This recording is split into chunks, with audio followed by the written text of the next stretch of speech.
ID. I'm John Quinones. All kids face peer pressure, but what happens when that pressure is truly evil? Isaac Grimes says he was ordered to kill his childhood friend, but that was his story. There were others. As Jim Avila first reported in 2009, a dark alliance formed by a band of teenage boys would lead to a bloody massacre in the Colorado mountains. Who was really behind what happened that night?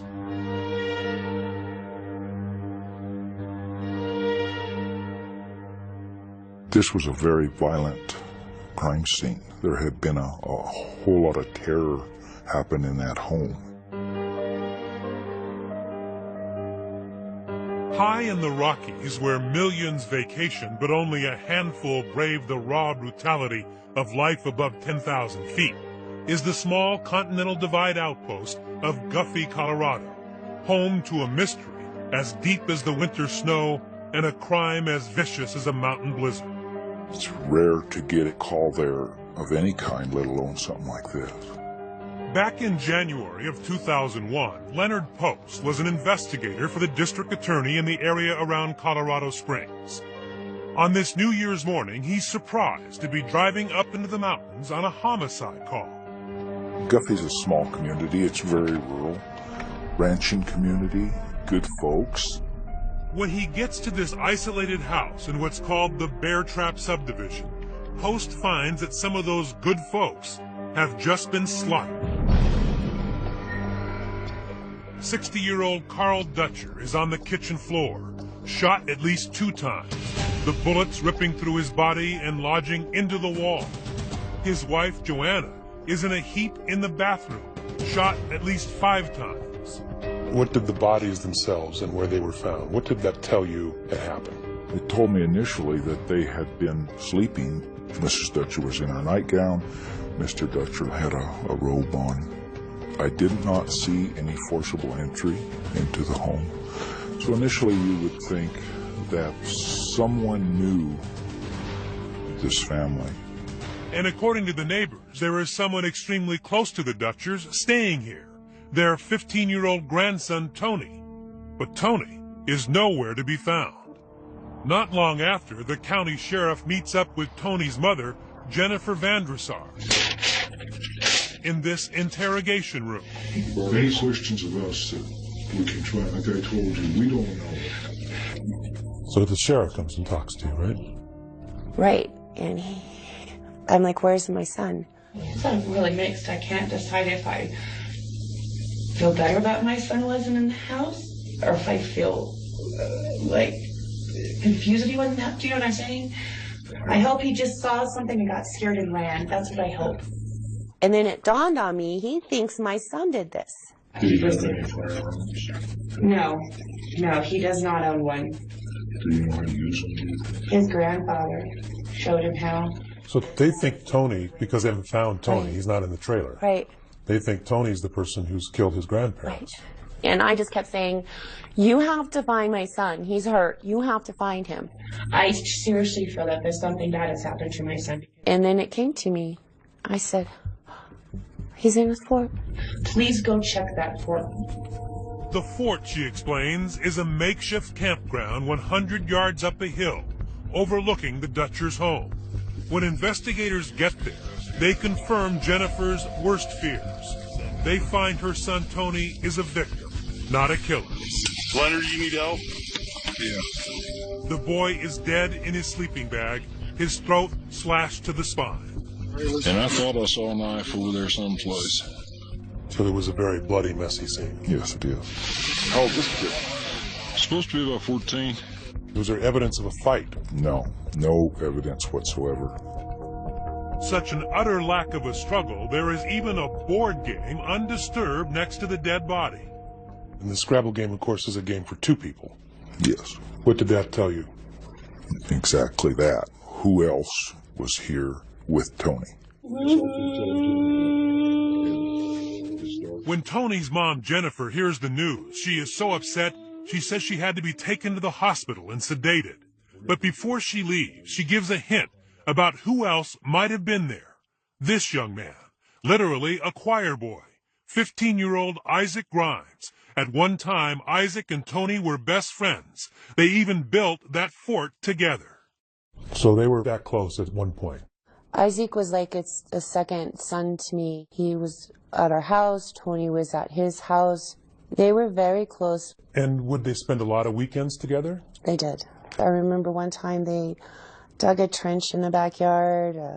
They'd go camping. Just fun boy stuff. As teenagers do, the boys had drifted apart. But now Jennifer tells the sheriff, according to Tony, the friendship is seemingly rekindled. He had told me that Isaac was coming up to go camping with him, and I was really happy about that because I'd missed seeing Isaac, and I was glad that they were friends again. So you thought it was a good thing? I did, and Tony sounded so happy. Did it sound unusual to you or even to Tony that after this split, that there was going to be this New Year's Eve campout? No, it didn't seem unusual to us. You know, teenagers, they fight, and then they get back together, and then they fight, and they get back together. Could Isaac know what happened? Or even more unfathomable, could this 15-year-old possibly even be involved in the killing?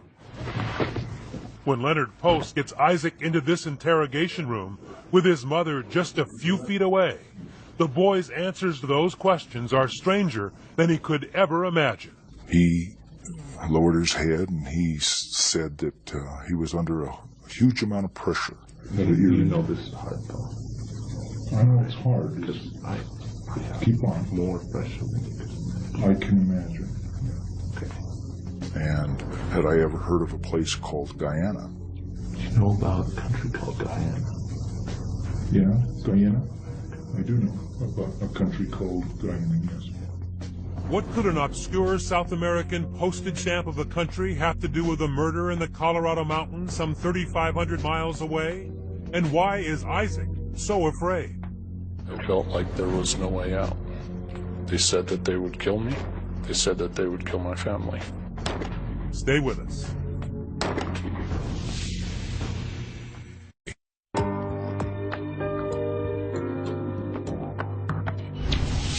Teenagers Isaac Grimes and Tony Dutcher had been best friends. Now, one is dead along with his grandparents, and the other might be the murderer. As investigators try to get to the bottom of the case, they're left wondering what went wrong between the two boys. Once again, here's Jim Avila. The boys come from good families. That's the part of this that really bothered me. This could happen to anybody. I did a horrible thing, but I cannot take that back. So how did Isaac Grimes, this apparently normal, innocent-looking 15-year-old, get involved in something so horrible? He was just a quiet teenager at Palmer High School, Colorado Springs, Colorado. It's like any other campus, full of teenagers trying to find their identities. Fitting in, though, didn't come so easy for Isaac. I wasn't a people person. So you want Mr. Popularity at school? No. This is the first time Isaac Grimes has ever spoken about what happened back then, back when everything was still normal. Your parents describe you as a sweet boy. Sweet, maybe, but strong-willed all the same. Did Isaac have a group? Was he in the jocks or the... No. Anything like that? He didn't fit in with any of those groups, and his grades weren't good enough to fit in with the regular smart kids. So he was by himself? Well, except for Tony. Long before they would be linked in a sensational murder case, Tony Dutcher had been Isaac's best friend. But as they enter high school, they've drifted apart, and Isaac is lonely. But his parents, Donna and Rob, start to see him with a new friend. Genocide, known as ethnic cleansing, has been practiced in the world by many cultures. His name is Simon Sue, seen here giving a speech in class. His strong personality draws Isaac like a moth to a flame, a charismatic senior paying attention to a nerdy freshman who's looking to be part of something. And one time I had said, you know, Simon's a senior, why is he hanging out with you? And he said, because I'm smart. Isaac and Simon began a schoolyard friendship that would last up until the murders. broken apart by two very different stories about what happened New Year's Eve deep in the Rockies. Isaac Grimes' version would send chills up the spines of hardened detectives. What would you have done for him? Murder? So pretty much anything. Yes. It begins innocently enough. According to Isaac, video games and chess matches. Before long, though, fun and games are over. Simon introduces Isaac to two of his other friends, John Matheny and Glenn Urban. And according to Isaac, the four teens become more than high school buddies. They are lured into a boys' club bent on isolation and terror. At first it was a very lot of compliments, like you're one of us, you're cool, you're part of the group. You're one of the band of brothers. Right. According to Isaac, he learns this band of brothers actually has a name, OARA, Operations and Reconnaissance Agents. On paper and in Isaac's mind, they are more than just four members, too, all organized in a paramilitary structure with Simon in command. I started out as a lieutenant and then became a major and then a lieutenant colonel. Why did you want to be part of this group? To have friends, to be part of something bigger, something good. And what was the big organization's mission? He was a little fuzzy on that one. He sold the big organization as his parent company, basically, and then he had a small part of it, and that was what I was getting into. He didn't know that he was getting involved in a cult, of course. I mean, he thought that he was affiliating with boys and doing something important. Dr. Kathleen Mann is a national expert on cults, a label she has no problem attaching to Simon Sue's OARA. This is the way that all these groups work, is that they get you emotionally invested, and then they start to disclose their inner purposes, and by the time you figure out what's going on, you're involved. In this case, involved in something increasingly militaristic. According to Isaac, Simon trains them for violence, shooting practice at a range like this, showing them how to clean and dismantle firearms. Then Isaac says he learns Simon, whose family is from the small South American country of Guyana, is actually getting them ready to help put down a threatened, possibly just imagined, coup attempt in a place few Americans can find on a map. News of what happened shocked this nation and the world. In fact, Guyana is best known for a cult tragedy of its own. A congressman on a fact-finding trip to the South American nation of Guyana was ambushed, shot, and possibly killed. The murder of American Congressman Leo Ryan, and the subsequent murder-suicide of People's Temple leader Jim Jones and 918 of his congregation who followed him from California to the jungle outside Jonestown, Guyana. It remains the largest mass suicide ever. Guyana was supposedly the headquarters of the group. The group was based there. And what, if anything, were you guys supposed to do or be ready to do? To be called up into service. Simon said he might send us down there to fight. 15-year-olds? Yes. And did you believe that? I believed that he would, if the necessity came up.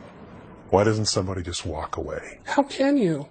You can't walk away. You open the door and you walk away. You cannot. It is, you don't understand the power of the situation, the power of indoctrination. Isaac's parents say Simon preyed upon their son, stalked him, and turned innocence into evil. So he was emotionally vulnerable at that point. Oh, yeah. Now that you look back on it, do you think that was attractive to Simon? Oh, yeah. It's a shark in the water thing. You smell blood, and I think Simon smelled blood. And that is Isaac's story. Simon brainwashed him to believe and do whatever he was told, including, as Isaac told us, kill. Not in the jungles of Guyana, but much closer to home, at that campground in the Colorado mountains, as he admits to investigator Leonard Post in the Colorado Springs police station interrogation room, with his mother right there. You did cut Tony's throat? Where's the knife? You don't know? When he said, "I killed Tony," what did you see in the eyes of this 15-year-old boy? He was very afraid, very sad, very depressed, but scared. So you saw remorse? Huge amount of remorse, yes. It was a moment that you won't forget. But there's just one problem. I sleep perfectly at night. I have a clear conscience. I don't have blood on my hands. Simon Sue says it's all a lie. When we return, who's telling the truth? Was Simon Sue the mastermind Isaac claims? I had been trained into obedience, like a dog at heel. Does he believe he's brainwashed? Who's not to say he brainwashes himself? And what does this third person know about it? It went from being a burglary to being a triple homicide. Stay with us.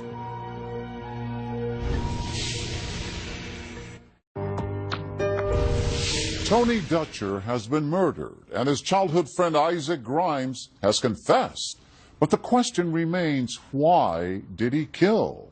Once again, here's Jim Avila.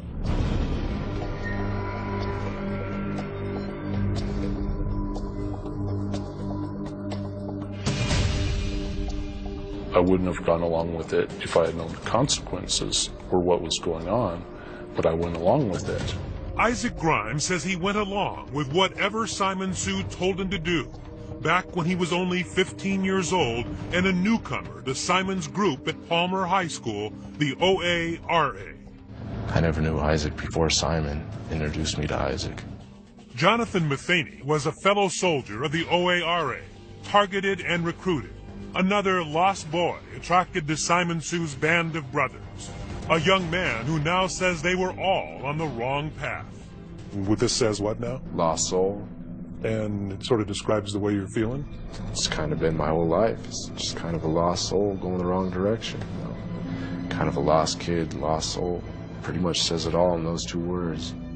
They started losing their way when Simon supposedly asked his two lieutenants to go beyond the military-style exercises at the shooting range and commit a crime, home invasion. Jonathan and I broke into a target's house.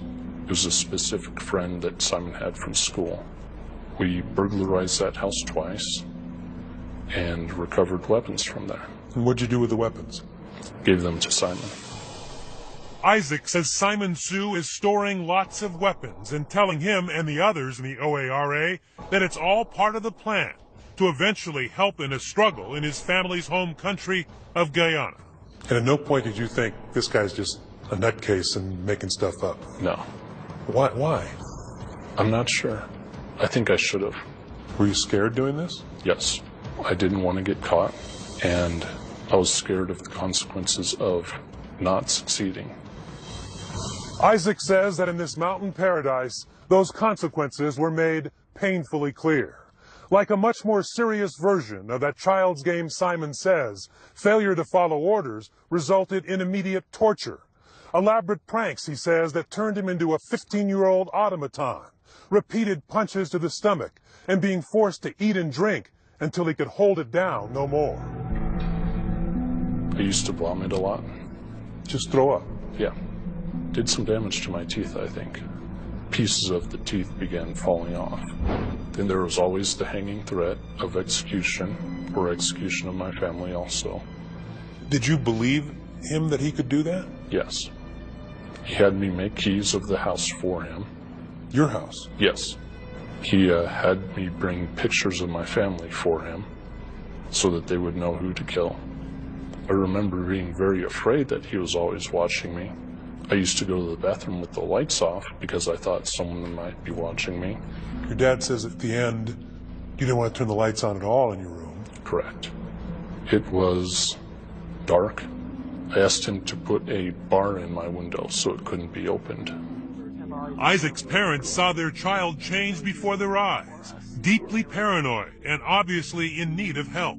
So as parents, you were involved and you weren't ignoring what you were seeing. No. You were seeing some danger signs. Yeah, and talking and yeah.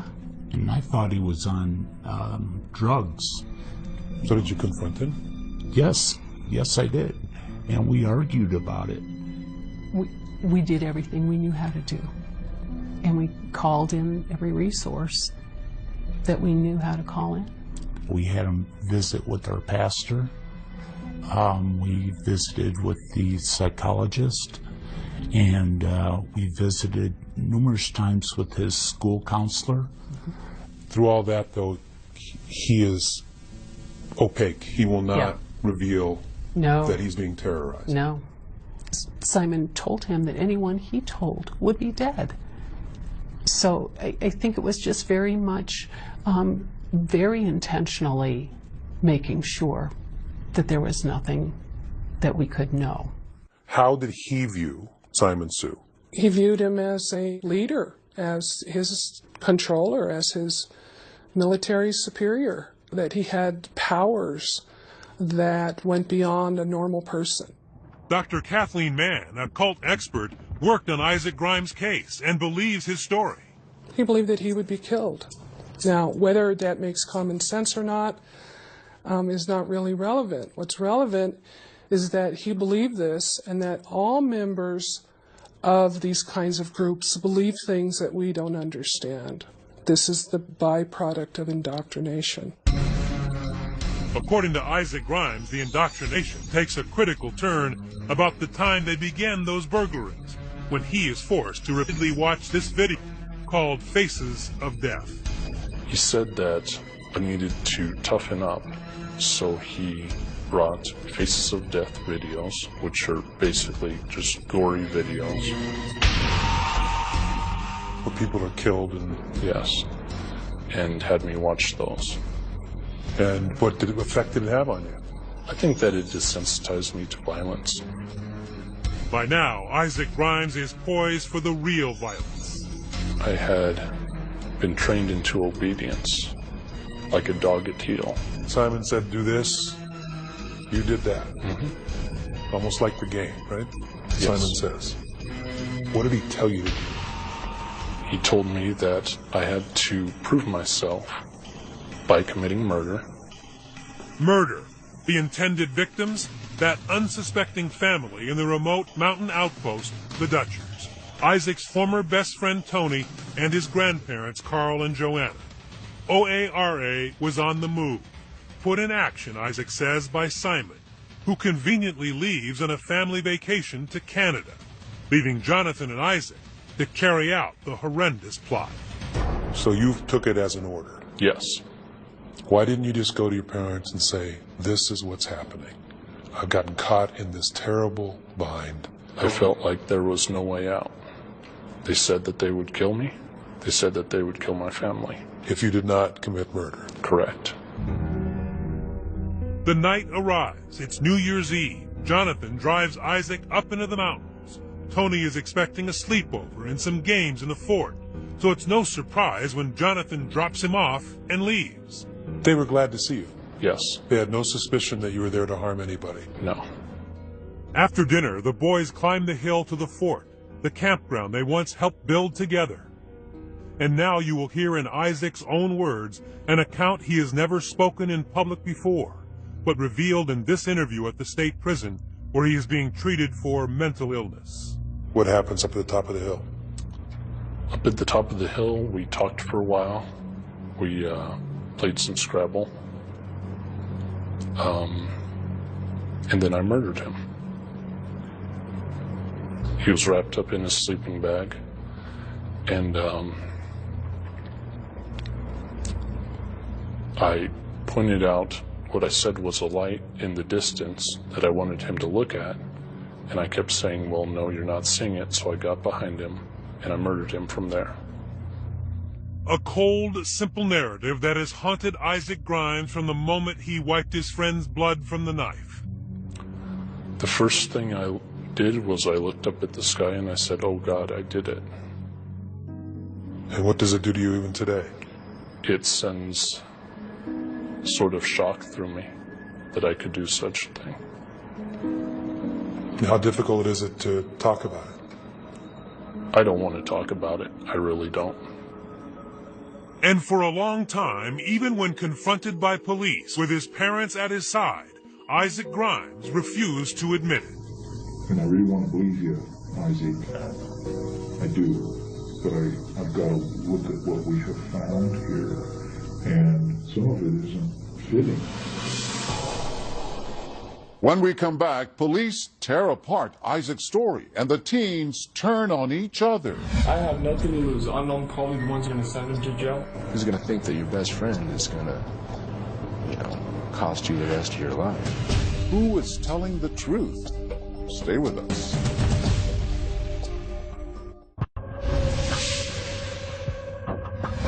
When investigators got on the scene, they found the bodies. As news reports of the Dutcher killings hit newspapers and television, they are sensational. Crime itself is hideous. I can't believe anything like this has happened. But few facts are leaked by investigators. Isaac Grimes is at the center of the case because Tony Dutcher's mother, Jennifer, told him she believed Isaac had plans to be up in the mountains with her son on New Year's Eve. All he said was that Isaac was going to come up there to pull out my sleeping bag, to find his sleeping bag. But early on in this police interview room, Isaac denies being anywhere near Tony Dutcher on the night of the murder. Claims he hadn't seen him since school let out for Christmas. But as in many murder cases, there is often one big break, a little mistake that shows the murderer didn't think of everything. In this triple homicide, the mistake was about a watch, a gift from Tony's mother on Christmas Day. When we interviewed Isaac, he mentioned that Tony had a watch. You describe the watch that Tony had, and you say you saw it at school. And he described the watch to us. It was a wristwatch with a band that had some flames on it. It was the Christmas watch, and Tony had not gotten his present when Isaac claimed to have last seen him.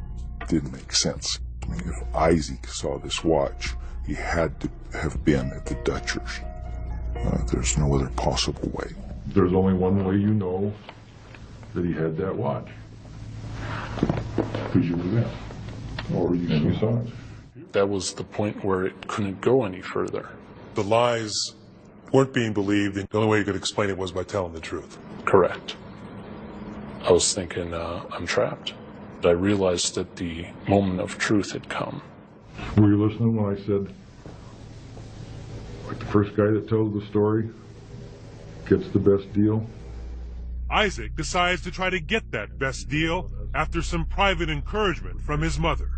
What happened when you're alone with Isaac? I said, I know that you know something, and you just need to tell them what you know. So you thought he knew who did it? Yeah. And that the best thing was to tell the truth? For him to tell the truth. And he told me that he killed Tony. Now he tells police his sinister story of threats and intrigue. Now what I'm about to say, this gets out of this close circle, I'm gonna die. My whole family line is gonna die. I mean, every Grimes from here to Illinois. For the first time, investigators hear it all. Simon Sioux, the OARA, Guyana. Isaac admits killing Tony, but denies pulling the trigger on his grandparents, Carl and Joanna Dutcher. That, he says, was carried out by his partner, John Matheny. John went up and whacked him. Jonathan did? An NHM-90 stolen from house. Right. Just a minute. So Jonathan went up and whacked him. Jonathan Matheny, you'll remember, was another member of the OARA, the one who had done burglaries with Isaac, the one who admits driving Isaac to the Dutchers that night. Isaac tells investigators after the murders, he and Jonathan gather up some weapons, load them in the car, and leave. But on the way down the mountains, Jonathan calls Simon in Canada to let him know the mission was accomplished. Do you remember what he said to him? Something like he did it or something like that, referring to me. Do you remember if he used the word killed or murdered or like that? I don't think that they mentioned it directly, no. Just more that it was done? Yeah. But Matheny has a very different story. He claims he was never inside that house, and even though he would later admit to being the driver, when first interrogated by police, he denied ever being at the crime scene and tells his mom he's being framed. It's Duffy, Mom. I don't even know what Duffy is. Should we get a good attorney, Mom? Because I can do it. I don't want to pull some scam or something, Mom. I don't want to rot in jail for my life for something I didn't do. Sorry. Why would I say something like that? So hard, yeah. Just make sure you get a good attorney. There was no motive other than we wanted the guns. It went from being a burglary to being a triple homicide like it is, with no point to it. I dropped him off and I've picked him up. You didn't go inside the house? I've never been inside that house. There was no evidence, there's no DNA, there's nothing to say that I was there. You didn't kill the Ditchers? Of course. Who killed them then? I can't say I wasn't there. What do we have today that tells us that Isaac is telling the truth and Matheny is lying? You have Simon Sue. At the time of the murders, Simon Sue was conveniently on vacation with his parents. But when police get him inside their interrogation room, the chess master is in check and, threatened with a harsh sentence, gives up not just Isaac, but his buddy, Jonathan Matheny. I have nothing to lose. I know I'm probably the ones who are going to send him to jail. I don't. Right. Hey, but that's it. And this is it. I'll testify it. That's it. It was betrayal from the top. Simon tells investigators that in that phone call right after the murders, Jonathan implicates not just Isaac, but himself. From your understanding, who killed who? Okay. Isaac killed Tony and John killed the other two. Who's going to think that your best friend is going to, cost you the rest of your life? When we come back, was Simon Sue really controlling his classmates? What Charlie Manson did, that's a cult. What Jim Jones did, that's a cult. Heaven's Gate, that's a cult. What I did doesn't come to that level. Stay with us.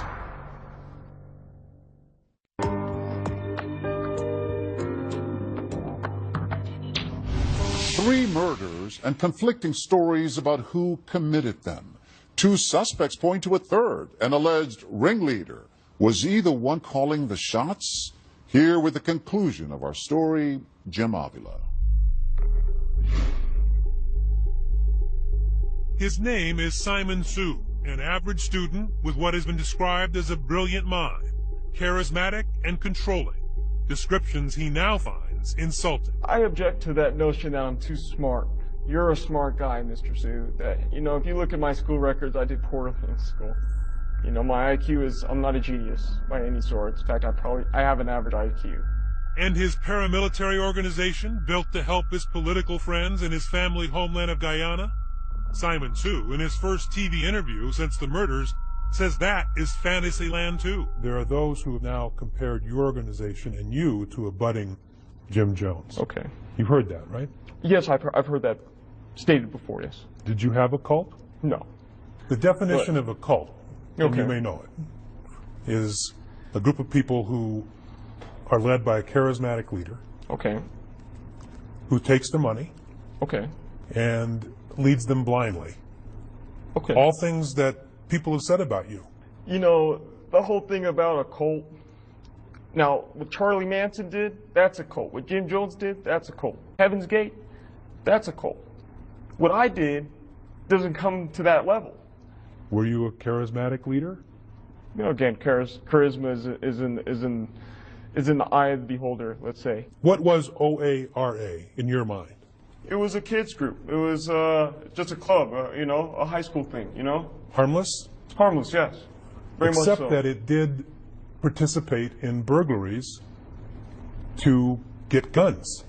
That doesn't sound too harmless to most people. No, there were burglaries. It wasn't for the aim of getting guns. Teenage boys. You come across a gun. Those were the only thing we found of value. Well, at the time, you stole guns. Right. Simon Sue's boys' club was in fact highly organized, as he later admitted when confronted with documents from the OARA. This purports to be the OARA command structure. Yeah. Where were you on this command structure?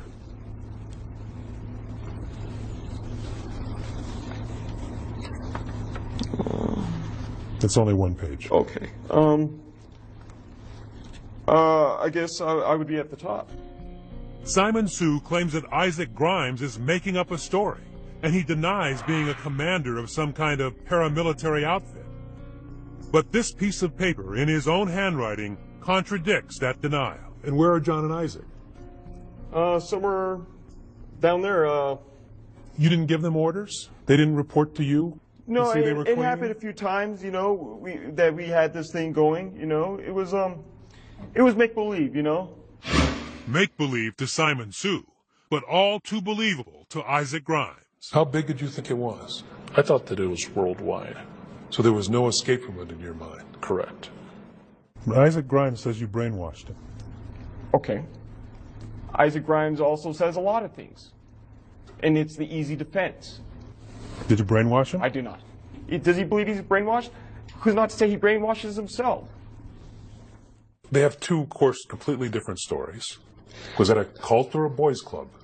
In my opinion, it was a cult-like group.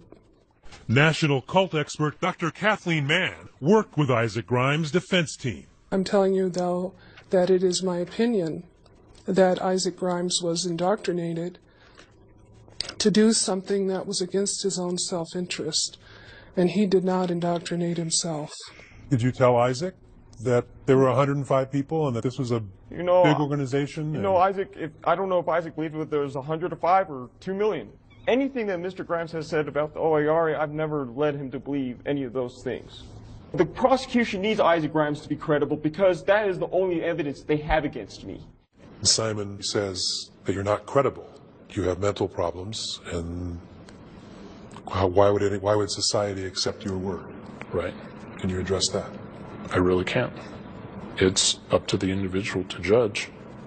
You're telling the truth? Yes. Clearly, at the beginning, the authorities saw the OARA as a serious threat to Isaac and his family. Look at the security at this hearing for Isaac and John Matheny. Armed guards patrolling the outside. Death threats and tire slashings aimed at the suspects' families prompted tight security at the Park County Courthouse. Inside, both boys wore bulletproof vests for protection from possible attacks. Grimes and Matheny were arraigned on charges ranging from first-degree murder to burglary. But even though police no longer believe Simon Sue is a threat and his organization out of business, Isaac's parents still live in fear, worried that the OARA is much more real than Simon wants people to believe today. You don't look at people the same anymore. They know where to get us and where we are. Capable of violent retribution even now. When I start a car, I open the door and I have one foot in the car and I turn my head and turn the key. We have dogs, 3 dogs now, that will protect us, I hope. You're still afraid that somebody from that organization might kill you? It's that real to you? Yes. So you don't think it was just 4 boys? No. Not at all. In the end, none of the boys wants a trial in the Dutcher killings. Though only Isaac confesses to murder, all 3 of them plead guilty to conspiracy to murder and covering up the crime. Yes, even Simon said to the judge, "I did it." You understand what it means to plead guilty. You understand what you're being accused of, which was planning the murders. Right. And yet you pled guilty, but today you're telling me you didn't do that. I wouldn't have had a fair trial. They all end up with harsh sentences. Isaac, 60 years. Jonathan, 66 years. And the supposed mastermind, Simon Sue, 53 years behind bars. That I still have a son in prison. And I'm responsible. Nadia Sue claims her son only pled because she begged him to take the offer. She was terrified in the aftermath of 9/11 that someone who looked like a foreigner could not get a fair trial. So you felt you had no choice? I had no choice. Our son is going to prison for life, or we have 53 years to choose from. Since then, she's written to Isaac in an effort to vindicate her son. And Isaac has written back to her and the DA, sometimes claiming he acted alone. But this is what Isaac wrote. During my testimony under oath, I knowingly and willingly lied. So he says in that letter that he actually did kill the Dutchers, not just Tony. Right. But the letters are filled with outrageous rants, and Isaac's parents say they only show the full effect of his illness, his mental deterioration, after suffering so long with the guilt of killing his once best friend. Oh my God. My heart is broken. The heartbreak on display the night Isaac Grimes first told his mother and then police how he murdered his best friend on orders of Simon Sue is now mixed with regret, even guilt. It was Donna Grimes who encouraged her son to fully confess before getting a guarantee of a lighter sentence. You know, if I had been smart, I would have said we need an attorney. But it didn't enter into my mind that he would need an attorney. I miss him. I really miss him. Perhaps the most tragic ending of all, Jennifer Vandresar, the mother of Tony Dutcher. Do you miss him every day? Every day. Her misery leads to drinking and pills, 2 suicide attempts, and then horribly, another life lost. One awful night, under the influence, she drives the wrong way down the interstate and kills a 27-year-old father. I don't remember doing it. You don't remember driving down the wrong side of the I don't road? remember anything. She would serve 5 years in prison, alone with her grief, contemplating, she says, new ways to join her son in heaven. It's very hard to stay on this planet for me because in my mind in 5 minutes I can be with my son. And my son was everything to me. Jennifer now writes letters to Isaac, her son's killer. After years had gone by and I had learned more and more information about the circumstances, I had to forgive. I will never be done grieving. And I had to learn to live with this. I had to learn to get up. And it's hard to get up in the morning and go every day.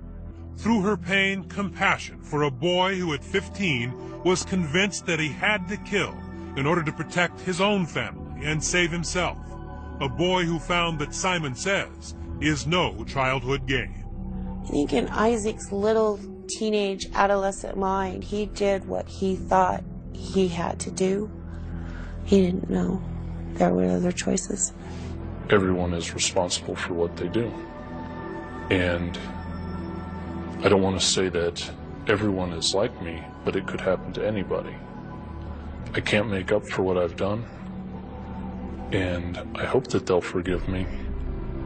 I just want him to know I'm okay, and that God will forgive you. If I can forgive you, God can forgive you.